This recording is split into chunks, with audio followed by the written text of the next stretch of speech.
நீங்க யாரு கூட பேசினாலும் நான் சொல்ற இந்த 2 டிப்ஸை ஞாபகம் வச்சுக்கோங்க. நிச்சயமா உங்கள பத்தி ஒரு நல்ல பாசிட்டிவ் இமேஜ் டெவலப் பண்ண ஹெல்ப்பா இருக்கும். நம்பர் 1, காசிப்ன்ற வேர்ட் கேள்விப்பட்டிருப்பீங்கல்ல. இல்லாத ஒருத்தங்கள பத்தி தவறா பேசுறது. இப்போ இது அதுக்கு ஜஸ்ட் ஆப்போசிட். இல்லாத ஒருத்தங்கள பாராட்டி பேசுறது. இப்போ நீங்களும் இன்னொருத்தங்களும் பேசுறீங்க. அதுல 3வது பர்சன் ஒருத்தங்கள பத்தி பேசுற விஷயம் ஏதாவது வருது அப்படின்னா, நீங்க இன்டென்ஷனலா அவங்க செஞ்ச நல்ல விஷயத்த சொல்லுங்க. அவங்க இல்லாத சமயத்துல அவங்கள பத்தி பாராட்டி பேசுறது உங்கள பத்தின ஒரு நல்ல ஒரு இமேஜ் டெவலப் ஆகும்.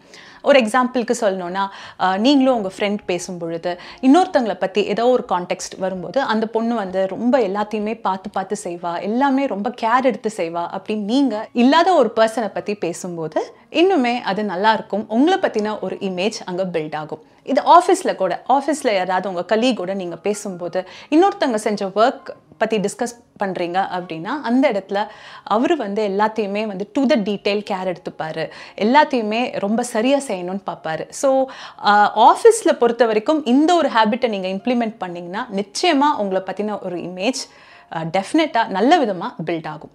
2வது டிப், உங்ககிட்ட ஒருத்தங்க பேசும் பொழுது ஏதாவது ஒரு அவங்களுக்கு ஃபேமிலி ரிலேட்டடான விஷயமோ இல்லை ஏதோ ஒரு டீட்டெயில் வந்து கேஷுவலாக ஷேர் பண்ணுறாங்கன்னு வச்சுக்கோங்களேன். அதை ஞாபகம் வச்சு திரும்பவும் போய் அவங்கக்கிட்ட அதை ஃபாலோ அப் பண்ணுறது.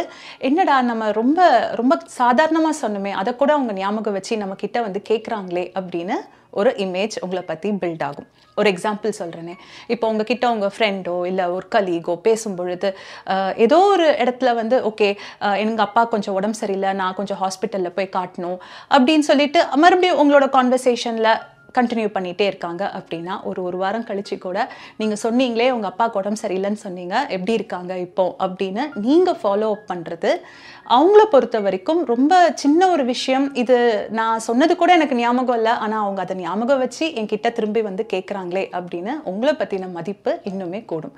ஸோ இந்த 2 டிப்ஸையும் ஃபாலோ பண்ணுங்கள். நிச்சயமாக உங்களோட பர்சனாலிட்டியில் ஒரு பூஸ்ட் இருக்கும்.